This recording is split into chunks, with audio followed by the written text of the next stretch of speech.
دنیا کی ugliest women اور شاید سب سے بدقسمت ترین خاتون بھی یہی تھیں۔ 150 سال بعد اس کو قبر کی مٹی نصیب ہوئی۔ اس کی لاش بھی پیسہ کمانے کا ذریعہ بنی رہی۔ 1834 میں میکسیکو میں جولیا پیسٹرانا پیدا ہوئیں۔ پیدائش سے ہی اس کو 2 ریئر بیماریوں کا سامنا تھا۔ اس کے مسوڑھے اور بڑا جبڑا اور دانت ٹیڑھے میڑھے تھے۔ پورے جسم پر بال تھے اور چہرہ بھی بالوں سے ڈھکا ہوا تھا۔ جولیا کے بچپن کے بارے میں زیادہ معلومات موجود نہیں۔ ہاں، مگر جب ہوش سنبھالا خود کو گورنر کے گھر میں ایز اے میڈ پایا۔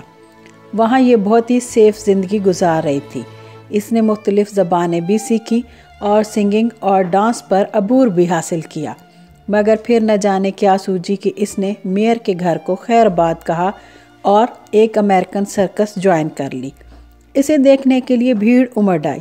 سرکس کے مالک کی تو جیسے لاٹری نکل آئی ہو۔ ٹکٹوں کو ہاتھوں ہاتھ بکتا دیکھا گیا۔ ایپی وومن کے چرچے دور دور تک پھیل گئے تھے۔ سرکس کا مینیجر بہت ہی لالچی انسان تھا۔ تھیوڈور نامی یہ شخص جولیا کو اپنے محبت کا یقین دلانے میں کامیاب رہا اور اس نے شادی کر لی تاکہ جولیا کی مدد سے زیادہ دولت کمائی جا سکے۔ اب سرکس کی ساری کمائی تھیوڈور کی جیب میں جانے لگی۔ 26 سال کی ایج میں جولیا کے ہاں ایک بچے کی ولادت ہوتی ہے۔ وہ بچہ بھی ماں جیسا ہی تھا۔ اس کا چہرہ اور جسم بالوں سے پوری طرح ڈھکا ہوا تھا۔ بچے کی پیدائش کے ساتھ ہی جولیا اور وہ بچہ دونوں ہی مر گئے۔ جولیا کے ہسبینڈ نے ان لاشوں کو دفن کرنے کی بجائے انہیں میکسیکو کے ایک ڈاکٹر سکولو کے حوالے کر دیا۔ ڈاکٹر نے چند ایکسپیریمنٹ کے بعد ان دونوں لاشوں کو ممیفائی کر دیا۔ اب تھیوڈور کے دماغ میں ایک شیطانی خیال جنم لے چکا تھا۔ اس نے ڈاکٹر سے دوبارہ یہ دونوں لاشیں واپس مانگ لیں۔ تھیوڈور نے جولیا اور اس کے بچے کی لاش کو گلاس کے ایک باکس میں بند کیا اور انگلینڈ لے گیا۔ سرکس میں اسے پیش کر کے خوب پیسے بٹورنے لگا۔ پھر جب اس کے ہسبینڈ کی موت ہوئی تو جولیا کی لاش کو ناروے کے کسی شخص کو بیچ دیا گیا۔ وہاں سے سویڈن اور پھر کئی دوسرے ملکوں میں جولیا کی لاش بکتی ہی رہی۔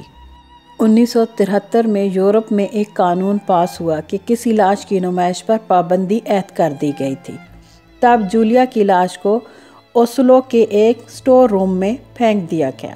وہاں کچھ من چلے لڑکوں نے اس کی ڈیڈ باڈی کا ہاتھ تک اکھیڑ کر پھینک دیا اور اس کے بچے کی لاش کو جو کہ گلاس باکس میں تھی اسے باہر نکال کے پھینک دیا، جسے بعد میں چوہے کھا گئے۔ پھر یہاں سے کچھ عرصے بعد ہی ڈیڈ باڈی چوری ہو گئی۔ آخر کار 1990 میں یعنی 11 سال تک غائب رہنے کے بعد یہ اوسلو یونیورسٹی کی لیب سے دریافت ہوئی، جہاں اس پر مختلف ایکسپیریمنٹ کیے جا رہے تھے۔ اسی یونیورسٹی میں لورا اینڈرسن نامی ایک آرٹسٹ خاتون بھی کام کرتی تھی۔ وہ میکسیکن تھیں۔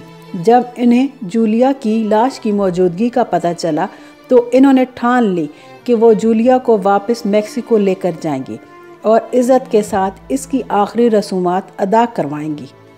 اس نے ایک پیٹیشن فائل کی، مگر یونیورسٹی نے ڈیڈ باڈی دینے سے انکار کر دیا، تو اس نے ایک انسانی حقوق کے ادارے کی مدد سے ایک طویل قانونی جنگ لڑی اور آخر کار 2013 میں جولیا اپنے وطن میکسیکو واپس لائی گئی۔ سفید تابوت میں اس کی آخری رسومات ادا ہوئیں۔ جولیا کی آخری رسومات میں میئر اور بہت بڑی تعداد میں لوگوں نے شرکت کی۔ ہر شخص اسے عزت و احترام دے رہا تھا، جس کی وہ حقدار بھی تھی۔ تمام زندگی اور موت کے بعد بھی نہ ختم ہونے والی تکلیفوں سے آج اسے مکمل طور پر نجات مل چکی تھی۔ Thanks for watching. ویڈیو اچھی لگے لائک کریں، سبسکرائب کریں۔ اللہ حافظ۔